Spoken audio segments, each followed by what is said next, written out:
संचालिका अनुराधा ओक मॅडमनी सांगितलं की आमच्या दृष्टीने 10 जून ही डेडलाईन आहे की ज्याच्यामध्ये आपण पुढच्या वर्षी 3री, 4थी, 5वी आणि 6वी अशा 4 वर्गांची 10 माध्यमांमधली पुस्तकं ही पोहोचवणार आहोत.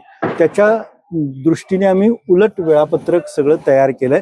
आमचा प्रयत्न असा आहे की साधारणपणे डिसेंबरपर्यंत ही सगळी पुस्तकं, त्याचा कंटेंट, त्याची आवश्यक असणारे सर्व बाजू परिपूर्ण करून तयार होतील.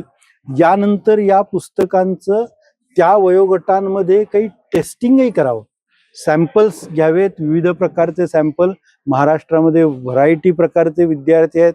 कोणीतरी पाड्यावरती शिकतोय, कोणीतरी शहरात शिकतोय, कोणीतरी ग्रामीण भागात शिकतोय, कोणीतरी दुष्काळी भागात शिकतोय. अशा सगळ्या ठिकाणी या पुस्तकांचं एक सॅम्पल घेऊन त्या विद्यार्थ्यांपर्यंत पोहोचावं आणि त्याला नेमकं काय वाटतं आहे याच्या आधारावरती ती पुस्तकं अंतिम करून आम्ही साधारणपणे जानेवारी महिन्यामध्ये त्याची प्रिंटिंगसाठीची योग्य प्रत ही तयार करू आणि मग त्याच्यानंतरची पुढची 3 महिने हे साधारणपणे प्रिंटिंगची प्रक्रिया, त्याचं प्रूफ रिडिंग, त्याचं लेआउट, त्याचं डिझायनिंग यासाठी लागतील.